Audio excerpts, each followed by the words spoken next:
اب بڑے مزے کی ایک ایونٹ ڈسکس ہونے لگا. کلما دخل علیہا زکریا المحراب، جب کبھی بھی زکریا علیہ السلام محراب میں داخل ہوتے، یعنی وہ ایک محراب نما حجرہ بنا تھا جہاں حضرت مریم عبادت کرتی تھی، تو ان کے ٹیچر کے طور پر یہ خالو بھی لگتے تھے اور ایج ڈیفرنس بھی بہت زیادہ تھا اور پیغمبر بھی. جب کبھی وہ داخل ہوتے محراب میں، وجد عندہا رزقا، تو وہاں پہ وہ رزق پاتے.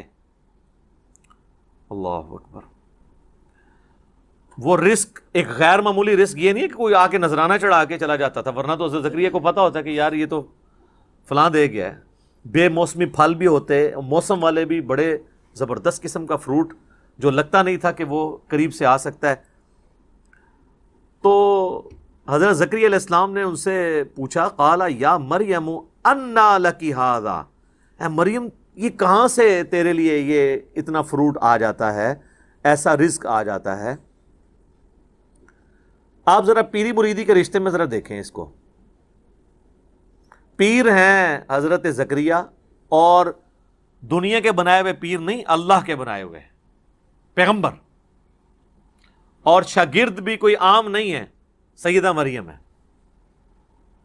اور پیر اپنے مرید سے، مریدنی سے، یا اپنے سٹوڈنٹ سے پوچھ رہا ہے کہ یہ تیرے اوپر جو اتنا فضل و کرم ہے، خاص بے موسمی پھل ہیں، یہ کہاں سے آ گئے؟ آپ کے پاکستان کے مرید ہوتے تو کہتے ہیں حضور تو آڈی نگاہ مرشد ہے. ہاں، کیونکہ یہ تصوف کی لائن میں اللہ کا نام یوز ہوتا ہے، باقی فنا فی شیخ میں ہی ختم ہو جاتا ہے بندہ، فنا فی اللہ تک نہیں پہنچتا. قرآن میں تو فنا فی شیخ کا کوئی تعلق ہی نہیں قرآن کے ساتھ. قرآن میں رسول کی یا خلیفہ کی بیعت ہے، اور وہ بھی مشروط ہے اللہ کے ساتھ. رسول اللہ نے بھی بیعت لی نا حدیبیہ کے موقع پر، تو سورہ فتح میں آیا کہ اے نبی یہ جو تم سے بیعت تم لے رہے ہو نا جن کی، یہ ان کے ہاتھوں پہ اللہ کا ہاتھ ہے. اور سورہ توبہ میں اللہ نے فرمایا کہ اللہ نے مومنین کی جانیں اور مال جنت کے بدلے میں خرید لی ہیں، ایسی بیعت پر خوشیاں مناؤ. بیعت کہتے ہیں بیچنے کو، بائے لفظ استعمال ہوتا ہے. انسان کسی انسان کے آگے اپنے آپ کو نہیں بیچ سکتا، صرف اللہ ہی ہے جس کے سامنے آپ بیچ سکتے ہیں. پیغمبر بھی آن دا بہاف آف گاڈ آپ سے بیعت لیتا ہے. یا تو کہتے ہیں نہیں پہلے فنا فی شیخ ہوتا ہے، پھر فنا فی رسول ہوتا ہے، پھر یہ ہوتا ہے، پھر یہ ہوتا ہے، کرتے کرتے کدھر تک لے جاتے ہیں. وہ فنا فی شیخ میں ہی مر جاتے ہیں. تو یہاں پہ شیخ پوچھ رہا ہے تو وہ مرید یہ نہیں کہہ رہا کہ حضور نگاہ مرشد ہے، حضور آپ کی ساری برکتیں ہیں، آپ کا ہی فیض ہے. نہیں، جواب جو ہے وہ بڑا عجیب ہے. ویسے قرآن و سنت کی جو ڈاکٹرن ہے اس میں بالکل یہی جواب دینا چاہیے، چاہے پیغمبر بھی سامنے موجود ہو نا، تو یہی کہنا چاہیے کہ یہ اللہ کا فضل ہے.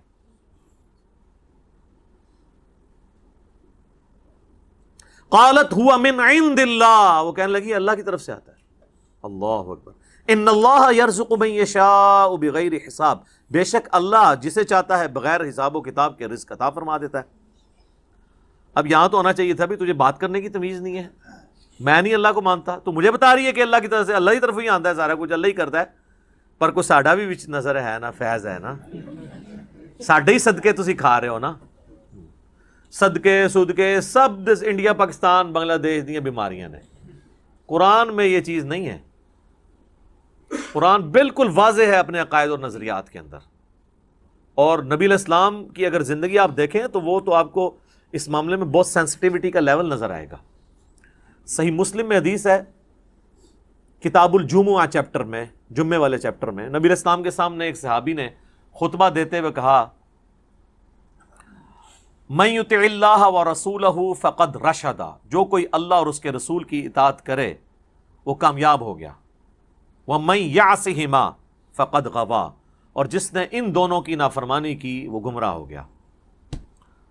میرے بھائیو، اس جملے میں نہ تو کوئی لٹریچر کی خرابی ہے، نہ یہ آؤٹ آف کانٹیکسٹ ہے، کیونکہ بات اس سے سٹارٹ ہوئی ہے جو اللہ اور اس کے رسول کی اطاعت کرے وہ کامیاب ہو گیا، جو ان دونوں کی نافرمانی کرے وہ ناکام ہو گیا.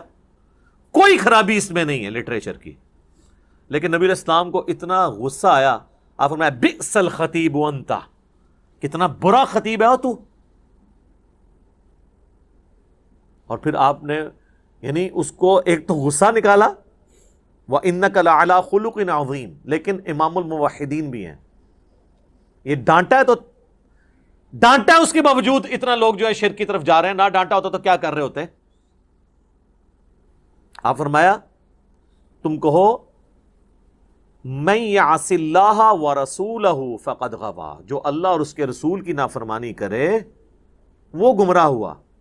تم نے یہ کیوں کہا کہ ان دونوں کی کرے؟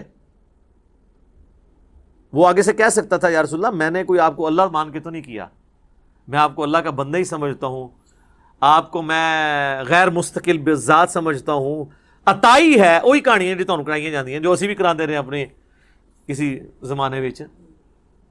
اس زمانے میں یہ کہانیاں نہیں تھی، آپ نے کیٹاگوریکلی فرمایا کہ تو کہ اللہ اور اس کے رسول کی نافرمانی، یہ نہ کہ ان دونوں کی، حالانکہ وہ کوئی غلط نہیں تھا، پہلے وہ کہہ چکا تھا اللہ اور اس کا رسول، سٹارٹ سے ہی دونوں کہتا پھر تو غلط ہوتا، لیکن نبی علیہ السلام نے احتیاط کا یہ پہلو رکھا۔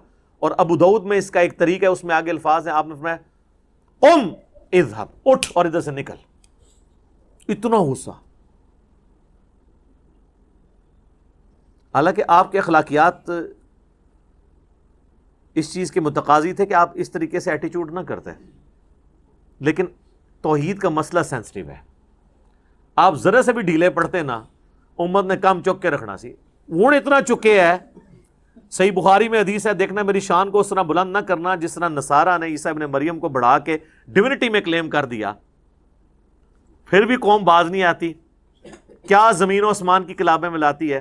میں مفتی منیب الرحمان صاحب کے پاس بیٹھا ہوا تھا، 22 مارچ 2007 کی بات ہے، آلموسٹ 13 سال پہلے، تو مجھ سے فرمانے لگے کہ میں تو نعت خانوں کی مجلس میں جانا اب چھوڑ گیا ہوں، یہ شرکیاں نعتیں پڑھتے ہیں۔ میں حیران ہو گیا، جی مفتی منیب صاحب کہہ رہے ہیں شرکیاں پڑھتے ہیں، وہ کیڑا اتنا وڈا شرک ہے، ایڈا موٹا گاڑا شرک جڑا مفتی صاحب کو نظر آ رہا ہے۔ تو کہتے ہیں یہ دیکھو نا، یہ پڑھتے ہیں خدا کا پکڑا چھڑائے محمد، محمد کا پکڑا چھڑا کوئی نہیں سکتا، تو ان کو شرم نہیں آتی ہے؟ یہ شان الوہیت اور شان رسالت کا مقابلہ کرواتے ہیں، الفاظ دیکھیں، یہ کیا رسول اللہ یہ بات سن سکتے ہیں کہ خدا کا پکڑا چھڑائے محمد، محمد کا پکڑا چھڑا کوئی نہیں سکتا؟ سر پکڑتا بھی خدا ہے، چھڑاتا بھی خدا ہے، ذریعہ کسی کو بناتا ہے اور اس کو بھی اذن دیتا ہے اپنی اجازت سے، اسی لیے قرآن میں بار بار ہے شفاعت بھی اللہ کی ہے، من ذا الذی یشفع عندہ الا باذنہ، دھونس نہیں ہے، بالاذن ہے۔ یہ اس طرح کے جملے بولنا، پھر اس کو کہنا دیکھیں نا جی وہ قیامت دن لوگ پکڑے جائیں گے تو حضور چھڑوا لیں گے، سر وہ یہ آپ نبی علیہ السلام کے سامنے ذرا بات کر کے دیکھیں، نبی علیہ السلام کیا دھونس سے چھڑوائیں گے؟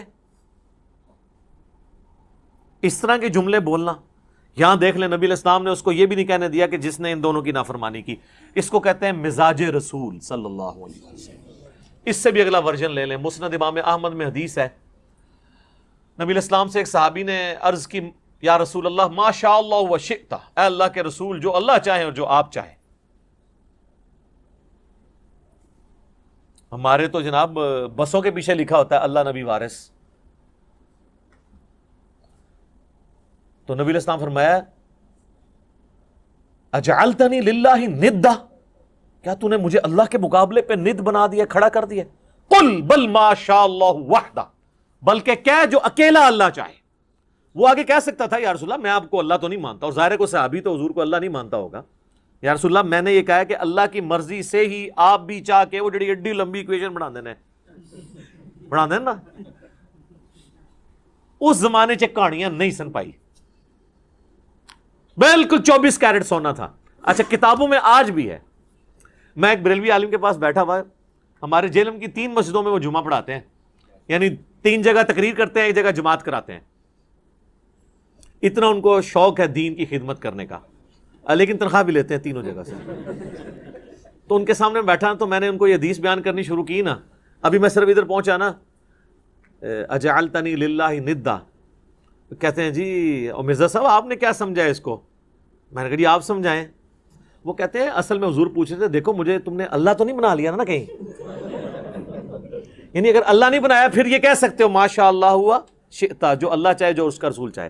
میں کہ سر اگے سنتے لو، اگے الفاظ نے قل بل ما شاء اللہ وحدہ، بلکہ کیا اکیلا جو اللہ چاہے. تو حدیث نے اپنی حفاظت کر دی. حضور یہ نہیں پوچھ رہے تھے کہ بھئی اگر اللہ بن کے کر رہے ہو تو نہ کہا کرو، اگر مجھے مخلوق سمجھ کے کہہ رہے ہو تو پھر کہہ دیا کرو کہ جو اللہ کی مرضی اور جو اس کے رسول کی مرضی. لیکن ایک ایکسیپشن ہے یہاں پہ، جب دین کا مسئلہ کوئی آئے گا نا تو ہم یہی کہیں گے اللہ اور اس کا رسول بہتر جانتے ہیں، کیونکہ دین کون سکھاتا ہے؟ پیغمبر. لیکن جو تکوینی امور ہیں، جو تقدیر سے تعلق رکھتے ہیں، وہ اللہ کے ساتھ خاص ہے.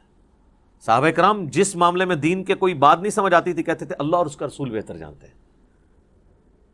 واللہ ورسولہ اعلم، کیونکہ دین تو رسول اللہ نے سکھانا ہے نا. بخاری و مسلم دونوں میں حدیث ہے، اللہ تعالیٰ جس کے ساتھ بھلائی کا ارادہ فرماتا ہے اسے دین کی فقہ عطا فرما دیتا ہے، سمجھ بوجھ، اور دیتا اللہ ہے، میں تو صرف تقسیم کرتا ہوں. نبی علیہ السلام نے کہا یہ جو دین بھی میں سکھا رہا ہوں نا، یہ میں اپنی کوئی بات نہیں سکھا رہا، اللہ مجھے دیتا ہے. وما ينطق عن الهوى ان هو الا وحی یوحى. اسی کو پکڑ کے پھر والا حضرت نے شعر کہہ دیا نا، رب ہے معطی یہ ہے قاسم، رزق اس کا ہے کھلاتے یہ ہیں. وہ کہتے ہیں یہ رزق بھی رسول اللہ ہی تقسیم کر رہے ہیں، حالانکہ اس میں علم دین کی بات ہوئی تھی. آدھی بات پکڑ لی، اور وہ آپ دیکھیں حدیث بھی آدھی لکھی ہوتی ہے، واللہ معطی وانا قاسم، پیچھے بھی کچھ الفاظ نے، اور اس میں امام بخاری نے باب باندھا ہے کہ اللہ تعالیٰ جس کے ساتھ بھلائی کا ارادہ فرماتا ہے اسے دین کی سمجھ بوجھ عطا فرما دیتا ہے. یہ دین کے معاملے میں ہے. باقی معاملات میں آپ یہ نہیں کہہ سکتے جو اللہ چاہے اور جو اس کا رسول چاہے، نہیں، جو اللہ چاہے. اس لیے دیکھیں ہماری ٹریڈیشن میں بھی اللہ کا شکر ہے یہی چیزیں ہیں. ہم کسی چیز کو بھی نظر سے بچانے کے لیے کیا کہتے ہیں؟ ماشاء اللہ. کسی نے آج تک کہا ماشاء اللہ و رسول؟ مستقبل کے لیے ارادہ کرتے ہیں تو ہم کیا کہتے ہیں؟ انشاءاللہ. کسی نے کہا کبھی انشاءاللہ و رسول؟ ٹریڈیشن میں، کتابوں میں ہر چیز اپنی جگہ صحیح فٹ ہوئی ہوئی ہے. ہاں باقی پھر جب اس میں خرابیاں آنا شروع ہوتی ہیں تو پھر آپ دیکھیں اس میں تو پھر وہ پیر کو بھی بیچ میں ڈال لیتے ہیں. کئی لوگ ہیں وہ اپنے کئی ایک دنیاوی معاملات میں بھی کہتے ہیں نہیں پہلے میں پیر صاحب سے مشورہ کروں گا پھر میں اس کے مطابق چلوں گا. یہ ان کی یعنی ایک گراوٹ کا لیول ہوتا ہے. تو یہ حضرت سیدہ مریم نے امت کو عقیدہ دے دیا ہے، اپنی ماننے والوں کو بھی اور ہمیں بھی، ہم بھی ان کے ماننے والے ہیں کہ آپ نے یہی کہنا ہے کہ اللہ جسے چاہتا ہے بغیر حساب و کتاب کے رزق دیتا ہے. آپ جب حضرت زکریا علیہ السلام نے یہ بات سنی نا، سر دیکھیں، ہنالک دعا زکریا ربہ، این اسی وقت اسی جگہ پر، دیر اینڈ دین. ہنالک عربی میں استعمال ہوتا ہے اسی وقت اسی جگہ پر دعا کر دی انہوں نے. قال رب هب لي من لدنك ذرية طیبہ، اے رب میرے مجھے اپنے پاس سے ایک پاکیزہ اولاد عطا فرما، انک سمیع الدعاء، بے شک تو دعاؤں کا سننے والا ہے. سورہ مریم میں تو ڈیٹیل ہے کہ وہ پوری تمہید بناتے ہیں کہ مجھے ایک اولاد چاہیے جو اولاد یعقوب کی وارث بنے، یعنی بنی اسرائیل کی، اور یہ جو میں ہیکل سلیمانی کی دیکھ بھال کر رہا ہوں تو مجھے بھی ایک اپنا ایک گدی نشین آپ سمجھ لیں، خانقاہ نشین، یہ لیکن اللہ کی خانقاہ، جس کے لیے ہم خانقاہ کا لفظ اپنی امت میں دار ارقم، ہم اس اکیڈمی کو دار ارقم کہتے ہیں، کیونکہ نبی علیہ السلام کو جب یہ لوگ کون جن کی اولادیں آج دین کا کام نہیں ہمیں کرنے دیتی، ان کے باوجداد جب کھلے عام دعوت و تبلیغ نہیں کرنے دیتے تھے تو نبی علیہ السلام دار ارقم میں بیٹھ کے تو لوگوں کو دین سکھایا کرتے تھے. اس لیے ہم نے اپنی اس اکیڈمی کا نام دار ارقم رکھا ہوا ہے اس اعتبار سے. تو خانقاہ کا لفظ بھی آپ یوز کر سکتے ہیں، لیکن وہ چونکہ اب کافی بدنام ہو چکا ہے تصوف کی وجہ سے، اس لیے دار ارقم. پھر جب ہمارے نبی کی سنت دار ارقم ہے تو ہم کیوں ہیکل کا لفظ یا معبد کا لفظ استعمال کریں؟ ہمیں وہی ٹرمز یوز کرنی چاہیے. عبادت گاہ کے لیے مسجد کی ٹرم، اسی لیے ہم نے مسلم کی ٹرم بھی عام کی ہے کہ نہ میں وابی نہ میں بابی، میں ہوں مسلم علمی کتابی. آپ ساری وہ ٹرمنالوجیز یوز کریں جو قرآن اور سنت کے اندر آئی ہیں، فخر کے ساتھ کریں. مؤمن، مسلم، مسجد، یہ سارے الفاظ استعمال کریں.